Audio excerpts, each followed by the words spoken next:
Welcome into the Inside Scoop. We are live from Nashville, Tennessee. Today's Wednesday, November 27th. So this is your Thanksgiving Day edition of the Inside Scoop. We got a huge show today, so sit back and get ready because there's one more visit weekend before National Signing Day. The early period starts on December 4th. So for all intents and purposes, this is the final recruiting weekend of the cycle, and we're going to talk all about it, so get ready. But before we get into the show, I want to take a look at these On3 industry rankings, the recruiting rankings. Here they are. I want to know, who do you guys think is going to finish number one? Because right now, Georgia's in the number one spot, but then you got Alabama, Ohio State, Texas, Auburn. That's your top five. But sitting right outside the top five, we see some heavy hitters in LSU, Oregon, and Michigan. Tennessee wants more. We know Miami wants more. Outside the top 10, A&M, Notre Dame, Oklahoma, USC, Penn State, Ole Miss. The Florida Gators are coming surging back. They were outside the top 30. Now they're inside the top 20. Woo! Missouri, Clemson, and Georgia Tech, they round out your current top 20. But you guys let me know. What's it going to be when it's all said and done? Who is going to have the number one class in America? Let us know. Comment section below. All right, let's get to it. We got a huge show. We got Director of Recruiting Chad Simmons. We're going to talk Michigan, Tennessee, LSU. Big show. Let's get to it. Saturday was Bryce Underwood's debut in Ann Arbor as a Michigan commitment. And it was just in time, too, because it was Michigan's final home game of the season. And in this video, I got the guy who was there to document it all on Saturday, Isaiah Hull of Wolverines Wire in the USA Today. But first, Michigan fans, do me a favor, smash that subscribe button to the best recruiting channel on all of YouTube, the On3 Recruits channel. All right, let's bring in Isaiah Hull. Now, Isaiah, I got to ask you, what you did on Saturday was phenomenal. I really enjoyed following your Twitter just as you kind of followed Bryce Underwood through pregame festivities and all that. It had to just be a surreal feeling to see him decked out in the maize and blue at the final home game of the season. I think what was surreal about it is I didn't really start covering the Bryce Underwood recruitment until it was basically week 8, I think, was when I first kind of started to put my feelers out, because I tend to be more team oriented than recruiting, but obviously bigger stories require some things. And it's just kind of like the Connor Stallions sign stealer scenario, that just kind of fell into my lap kind of similarly. Obviously, as we now know, Connor Stallions was the interim or acting offensive coordinator for Belleville, but he wasn't the first person to even say like, hey, I got to tell you a little bit about what's going on about this Bryce Underwood to Michigan thing. So it was just kind of surreal to kind of get to that point, because obviously there were a lot of people, especially Michigan fans, that just didn't want to hear it, right? Like they just wanted to be like, you know, we're not getting him, so therefore I'm just going to go ahead and shut this down emotionally right now, right this moment. Yeah. And so it was kind of surreal just to see him finally on campus wearing maize and blue, walking into the stadium. He made an entry earlier than any other recruit I've ever seen, right? Like he was out like before all the players were even out for warmups. But just to see the hard work pay off, and knowing kind of a lot of what went into it from Michigan's side, and you know, being able to make this happen, because even just I'd say the day before, I'm checking out LSU sources and kind of seeing what they have to say, and they certainly had no consternation that he was going to leave the class. So a huge win for Sharon Moore. And it was certainly one that was very meticulously planned by him and Sean McGee, the general manager. Yeah, I think generally speaking, Michigan fans were just protecting their mental health for months on end, not really playing into the Bryce Underwood talk until it was real. And, you know, at the end, it all came together. On Saturday, the picture you took of Connor Stallions, the iconic picture that you took of Connor Stallions and Bryce Underwood, when they were walking around, who was more popular at the tailgates, Connor or Bryce? Oh, it was definitely Bryce. It was so Connor was there earlier, and you know, once I arrived and everything, because he gave me the heads up that Bryce was going to be coming to his tailgate. Normally, I'd arrive, go right to the stadium, and he's like, "No, you got to come to this tailgate. Yeah, Trust you me." got to. So I go there, And I see, I see Connor, and before long, it's like we're talking, and guys come up and they want their picture taken with him, and they want to talk to him and everything like that. And they have no idea who I am, and that's fine. But then once Bryce came, it was something of a mob scene. So much so that even though they had kind of told everyone, "Hey, you got to be chill when Bryce gets here. Do not basically tear him limb for limb because you're so excited that he's here." It was still like he came and he was introduced to the tailgate, and then he walks out after that, and everyone just kind of followed him. And the whole point of me being there essentially was to be able to get that iconic picture. Not to call my own picture iconic, but It I was. wanted to get a picture. I wanted to get a picture of those two together, just kind of knowing, their relationship.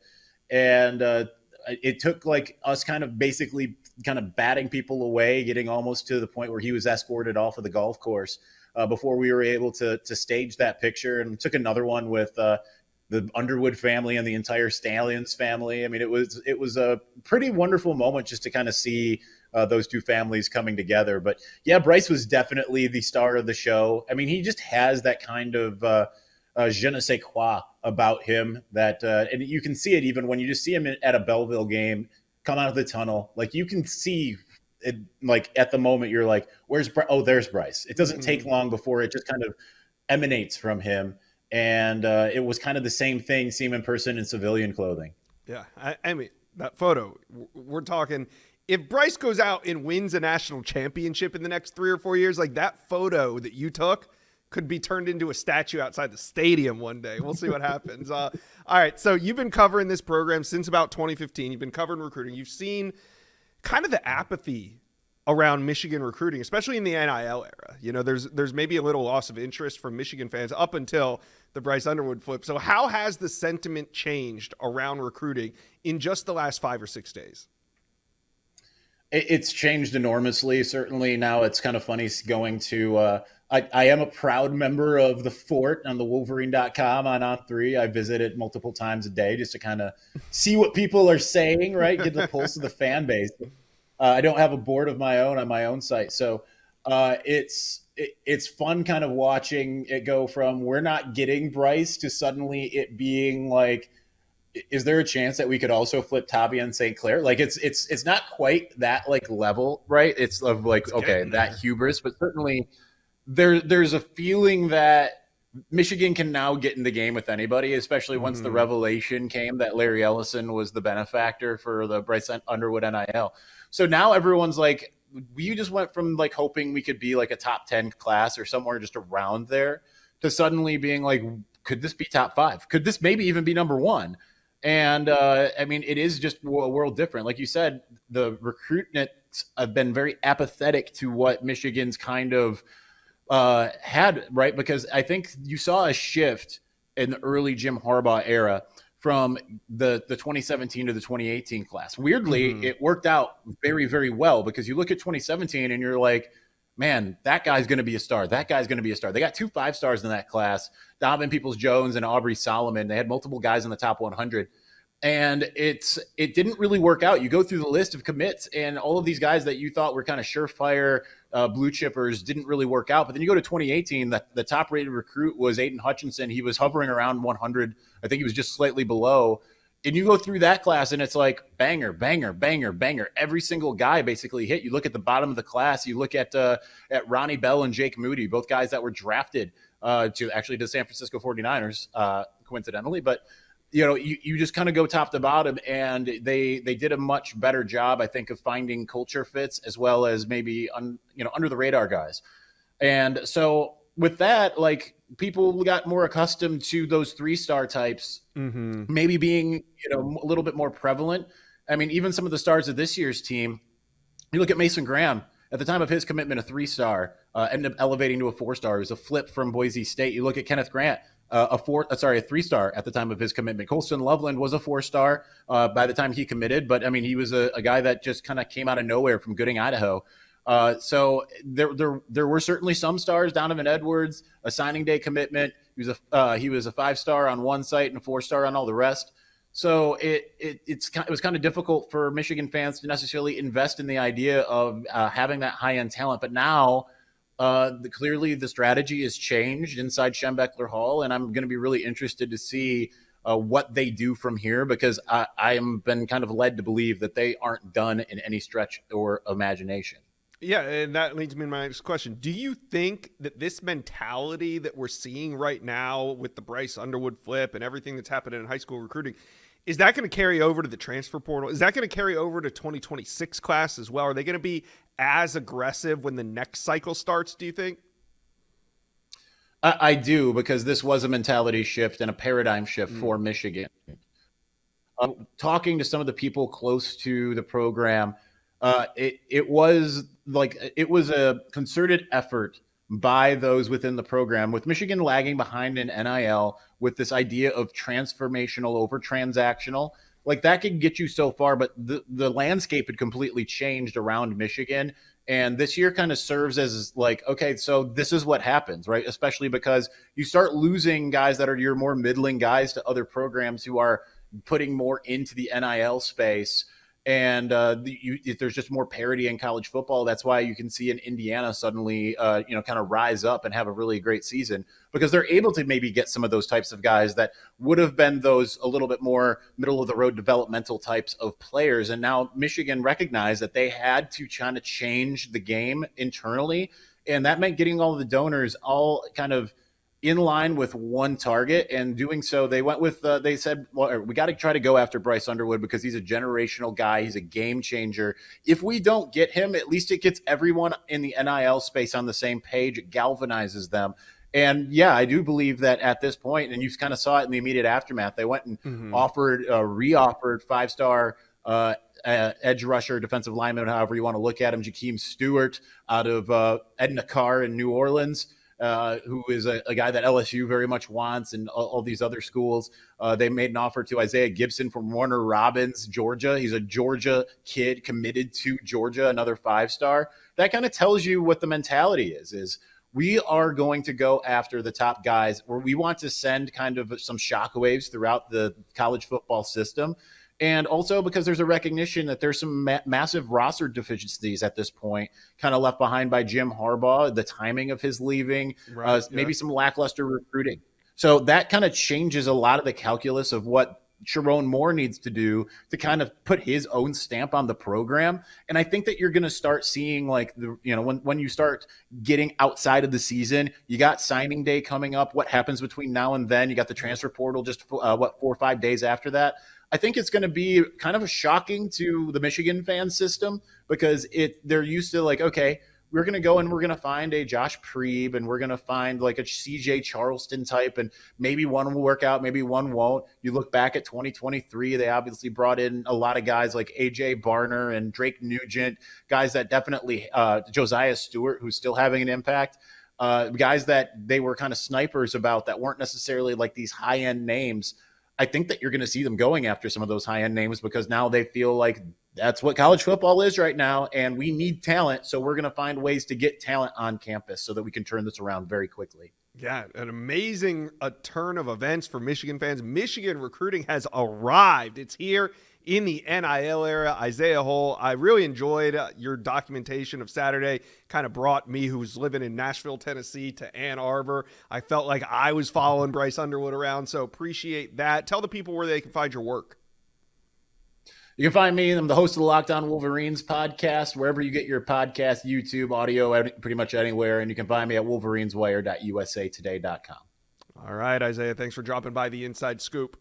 What is the pulse of LSU recruiting after the flip of Bryce Underwood? I got LSU insider Shea Dixon from the Bengal Tiger on this video. We're going to find out, is there more pain to come, or is Brian Kelly and his staff, have they stabilized things heading into next week's early signing period? LSU fans, do me a favor right now. Smash that subscribe button. All right, let's bring in Shea Dixon from the Bengal Tiger. Shea, we're about 5 days since the big flip. I mean, in recruiting days, it feels like a month. How are LSU fans handling the news? LSU fans, as I've said, it's tough, right? I mean, look, Bryce was set up to be not, I don't want to say generational and put too much pressure on him, but a program changer, Yeah. right? Like someone who's going to come in, start for you a number of years, go on, be a first round draft pick. and he stuck with them for 300 plus days and wasn't visiting Michigan, all that. And then comes to find out after that public news of a month out, kind of like them matching the offer, then going up. And then all of a sudden we find out, well, they've offered him double and it's a record setting deal. Yeah. And meanwhile, Tom Brady and everybody else is kind of courting him in the background. And he had Josh? Immediately the next day, putting out trading cards with the collective and all that. And it was just kind of like, whoa, LSU, like they don't have the endowment Michigan does.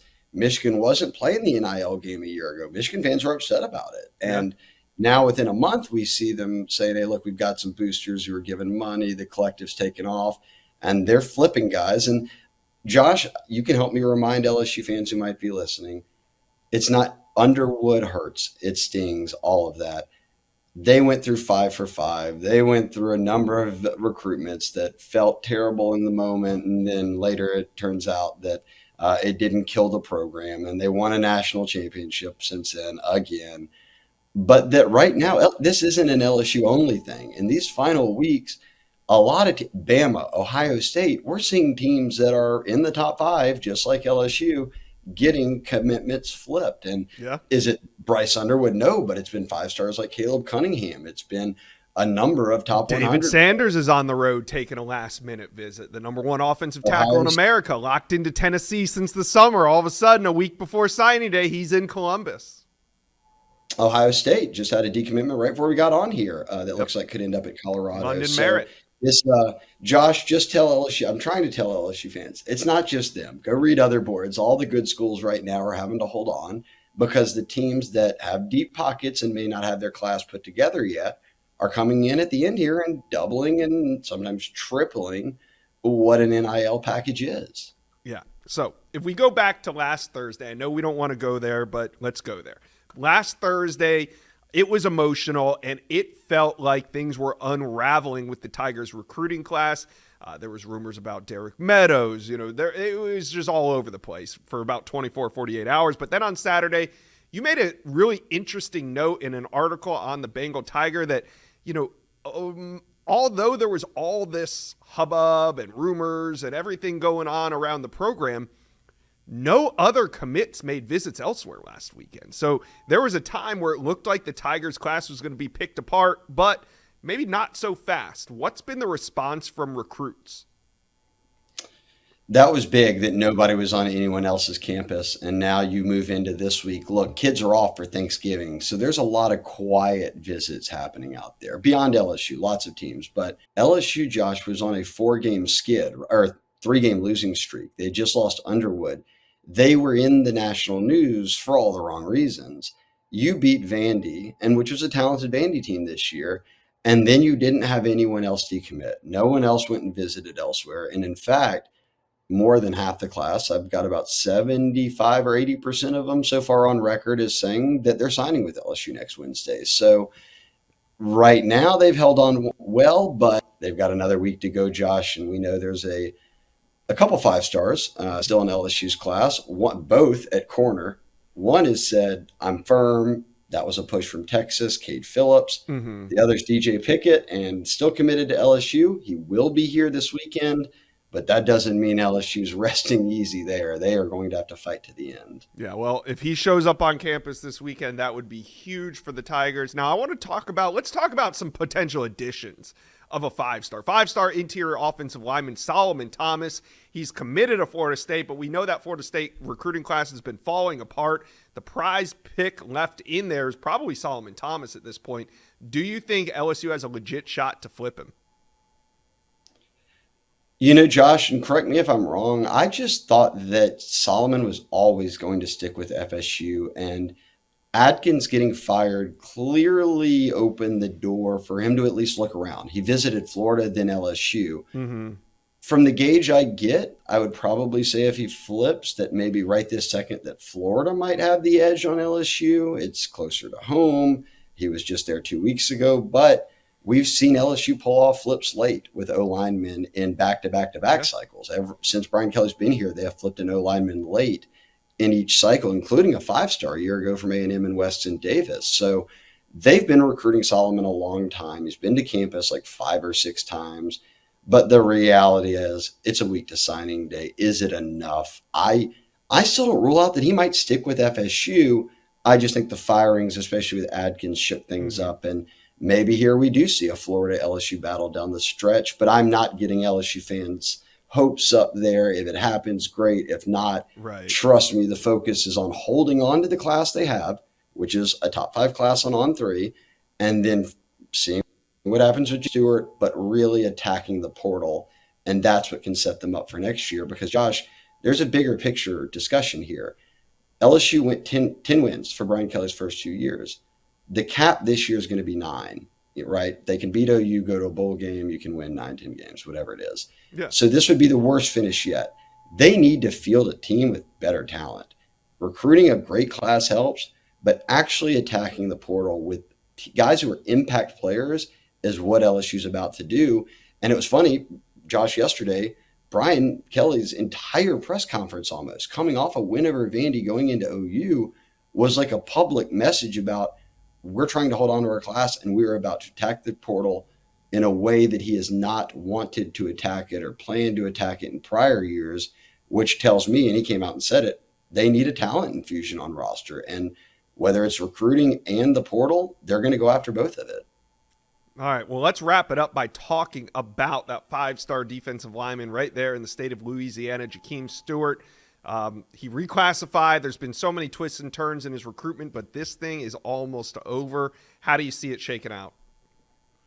Man, I don't know, Mike. Your guess is as good as anyone's. I mean, early on, I always thought he would end up at LSU. I didn't.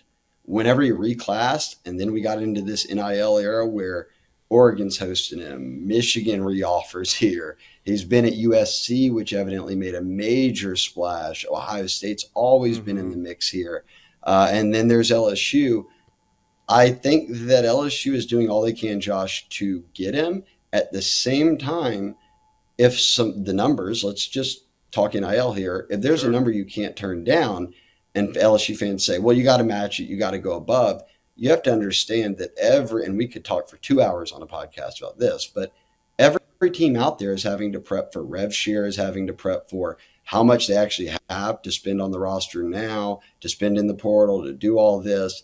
And at a certain point, you just can't keep going. And you're going up against teams like Michigan who can double an offer at $12 million. Well, what's to say, what does it do for your program, Josh, if you match that $12 million? Everybody else on the roster sees it. Every recruit sees it. Every transfer portal kid sees it and says, well, do we get that? LSU doesn't have the funding in their collective that Michigan does. And even had they done that, Michigan probably would have just kept going up. So I think we're in a spot here where LSU knows, hey, look, lock in on our guys. Tell them these are the offers. If we go up a little bit more, we do. And that's how they locked in Cade Phillips. Like, they're locking in guys doing that. But that's not to say that we couldn't see another guy or two here in the end head elsewhere, including a Jakeem Stewart, just because he may feel it fits better or it's just an offer he can't turn down. Either way. And that's the world we're living in right now. That's it. LSU fans, tell us what you think. I don't know. Make a prediction, Josh. Do you know where he's going? No, I'm not going to do that. No, see. No. If I had to predict right now, we're 7-8 days out from signing day right now. Let's play this game. I would probably, if it's not LSU, who would it be? USC probably right now. Just how crazy is that? Because you would not have said that a week ago. Yeah, and it's almost like I think it's USC right now, but like, what do I think it's going to be in 7 days? Correct. I don't know. Be a fun time to watch. LSU fans, tell us we're wrong. Comment section below. Explain why Jakeem Stewart's coming to LSU. Let us know. Tell us we're wrong, guys. What's going on with David Sanders? Tennessee's prized offensive tackle commit took a surprise visit to Ohio State last weekend. We're going to get an update today from Matt Ray of VolQuest, and we're also going to talk about a couple more big fish that are still out there that Tennessee is hoping to land between now and early signing day, which is just 1 week away. We're going to get all into it. But first, Tennessee fans, do me a favor. Hit subscribe to the best recruiting channel on all of YouTube, the On3 Recruits channel. All right, let's bring in Matt Ray from VolQuest. Now, of course, we're going to talk David Sanders and this late push from Ohio State. Right now, what is the level of concern on the Tennessee side of things? Well, Josh, I mean, you're 10 days away from signing day, right? And David Sanders shows up at Ohio State. So obviously there's a level of concern there. When your crown jewel of your, top 10 ranked recruiting class shows up, at pretty much the runner-up right in there if you want to split hairs between them and Nebraska the first time around. But essentially the runner-up, the first time in his recruitment. And you've continued to have David Sanders back to campus in August, September, October. You have a level of concern there just in the fact that, we're 2 weeks out and he's taking another look and trying to check some final boxes, it appears, to a program that he's built a strong rapport with. So that leads me to my question. With the early signing day moved up a couple weeks, is there anything Tennessee can do right now to play a little defense? Because normally, there's those in-home visits. You got a couple visit weekends after the season even ends. So what can Tennessee do? Yeah, I think for Tennessee, this is just continuing to try to reassure the Sanders, answer the concerns that they have and what they're looking at.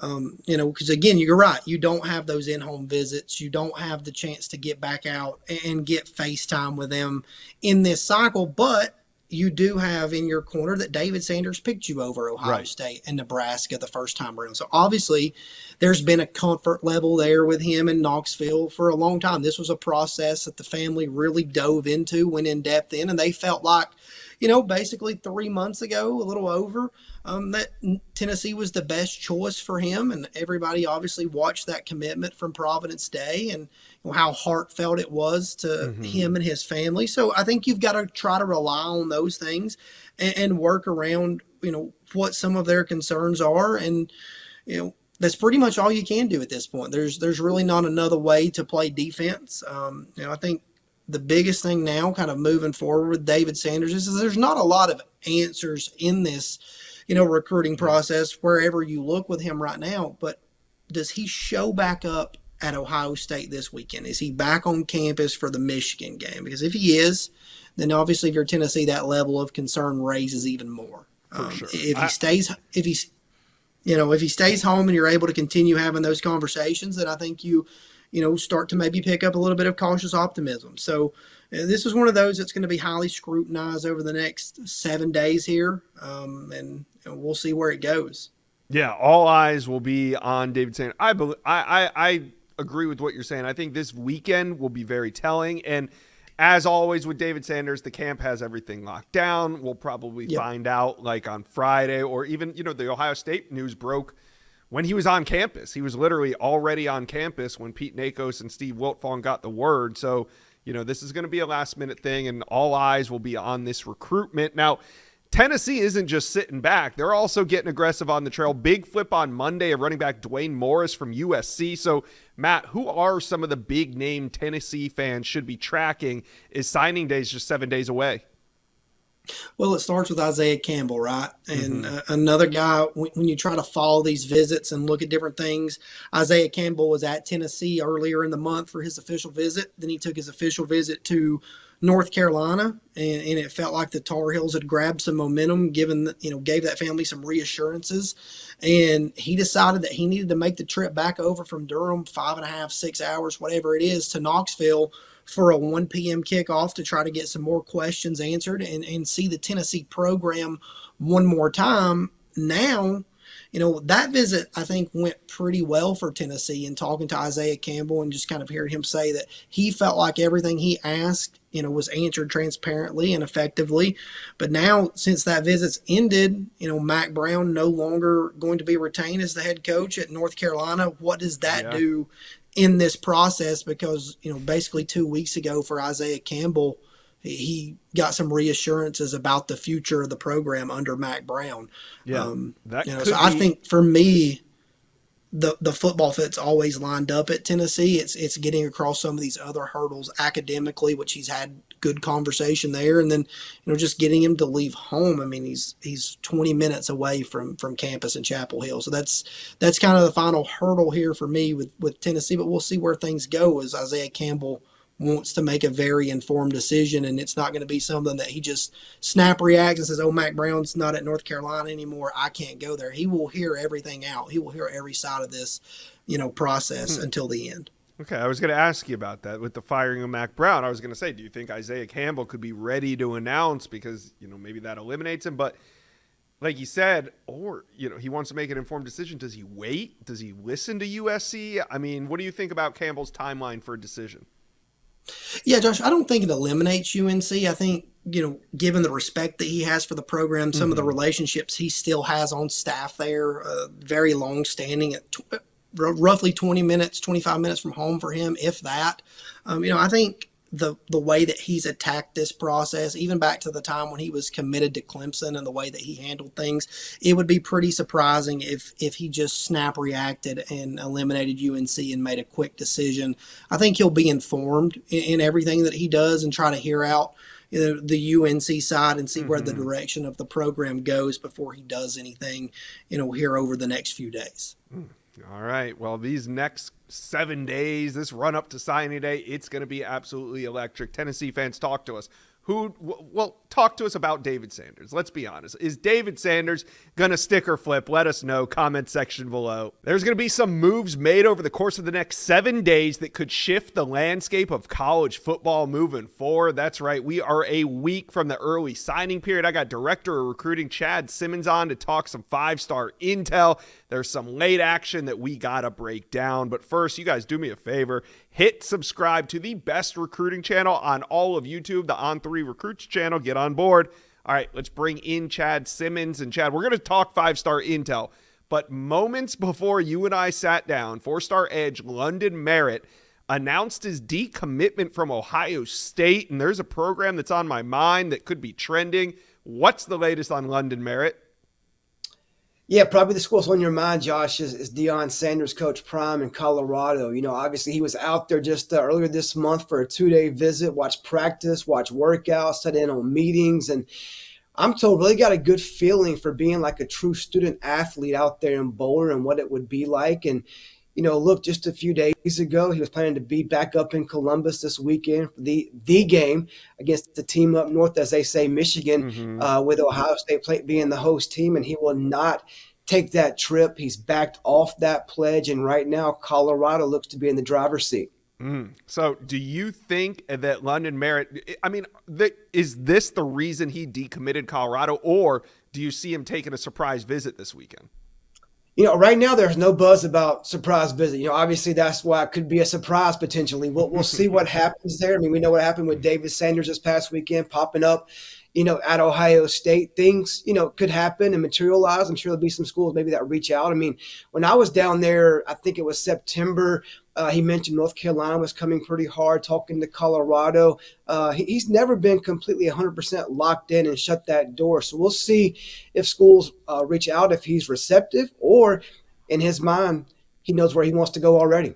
All right. Now, we're going to talk David Sanders right now. We're going to talk 4 5-star offensive linemen in a row that are all – now, I don't want to say they're on flip watch, but there's all some sort of action going on in their recruitment. So let's start at the top with the number 1 offensive tackle, David Sanders. You said it. He popped up in Columbus for a visit to Ohio State. What's the buzz this week as we're 1 week away from early signing day?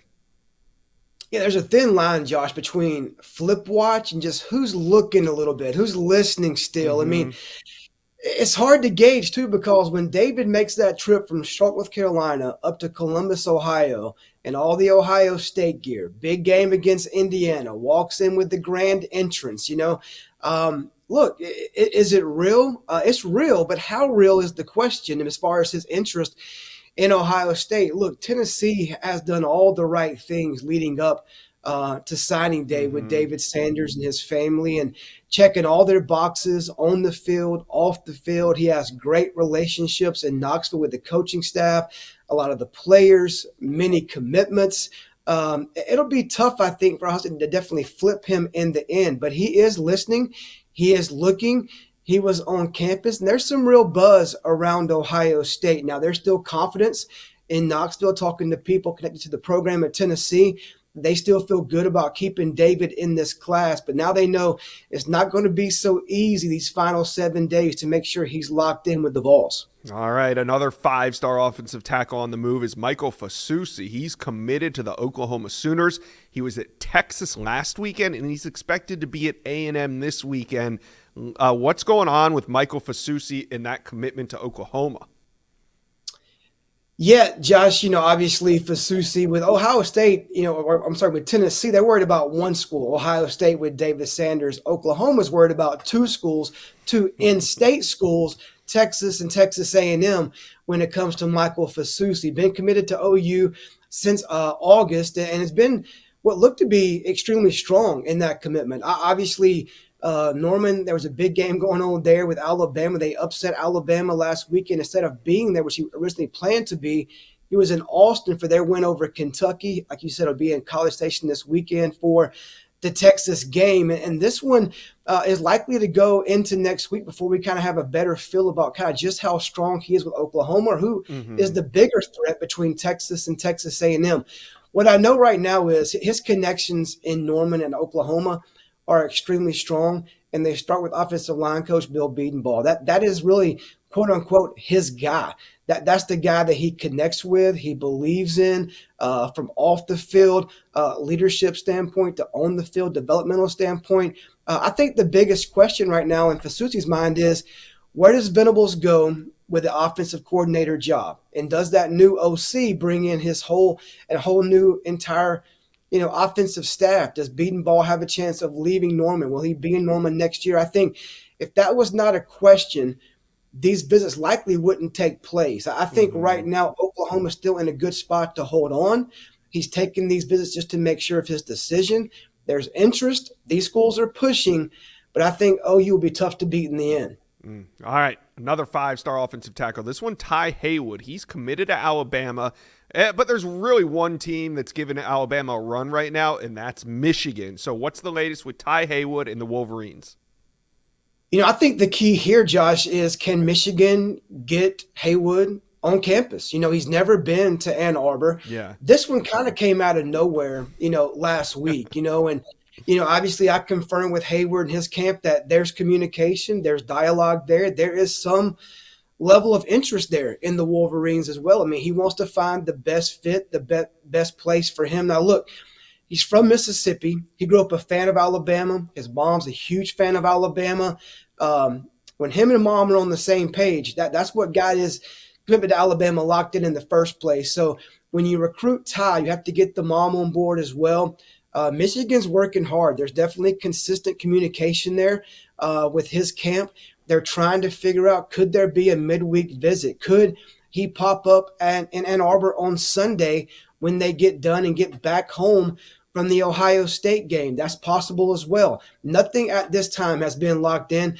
One more thing to watch here, Josh, is he's not an early enrollee. So Ty could decide not to sign next week, take it into February, and just take his time and take that visit to Michigan in January. So there's a lot of things we're watching here, but right now Ty Haywood remains committed to Alabama. He feels good about that decision, but Michigan's definitely knocking on that door. Yeah, I agree with you. Until he shows up in Ann Arbor, I think this one is going to go in the Tide's direction. But like you said, he has a couple options here on how he finishes out his recruitment. All right, another 5-star offensive lineman. This one's interior offensive lineman Solomon Thomas, who's committed to FSU, but obviously FSU's commit list is being picked apart right now, and Solomon Thomas is the lone 5-star that still remains on that list. But we got Florida Gators, we got LSU. What are you looking at with Solomon Thomas as we're a week out from signing day? Yeah, we talked about like Fasusi with Bedenbaugh, same way with Solomon Thomas was with Alex Atkins, and Atkins is out, and that's why Thomas is looking. I mean, we talk about the business side, the NIL, that all is very real, no doubt, but there's also still those roots that are relationships with these guys that trust these coaches and trust the guys on campus to make them better men, better football players. That's how Solomon Thomas was with Alex Atkins. Atkins is gone.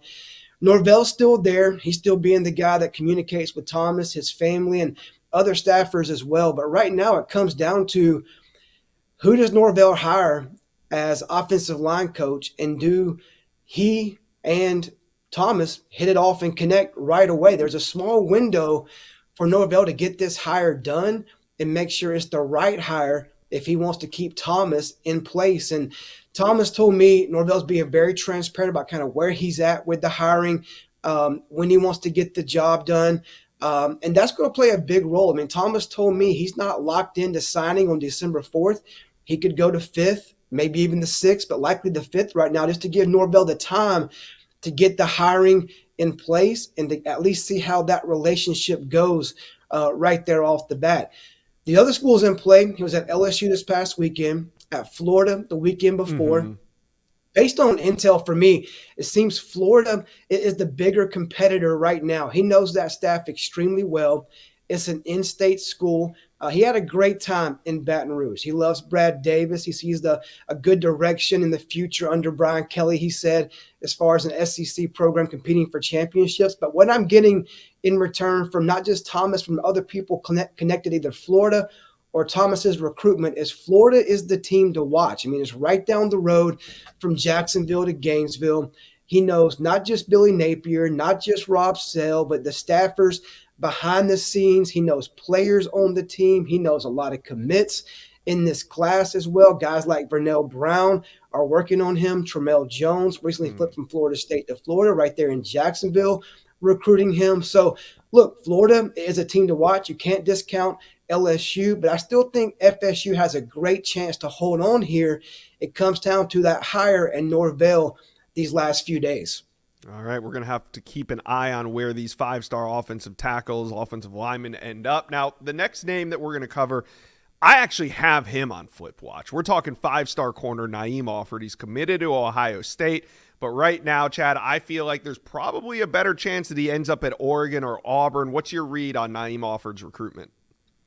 Yeah, I think, Steve Wilfong and I have been kind of painting this picture for months that we would take the field over him staying with Ohio State. Now, at different times, maybe him and I have had different intel suggesting maybe Oregon, suggesting maybe Auburn on different days, different weeks, different times of the season. But I think right now, we get down to kind of crunch time, we're on the same page, and we think Auburn is that team to beat.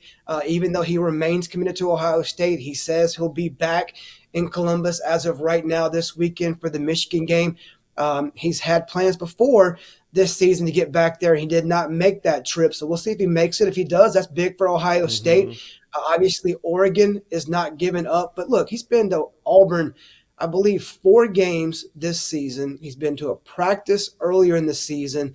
The connections there. Look, he became like a Hugh Freeze project at one point this year, where Hugh Freeze was checking in every day with him, his family. What do you need? What can we do for you?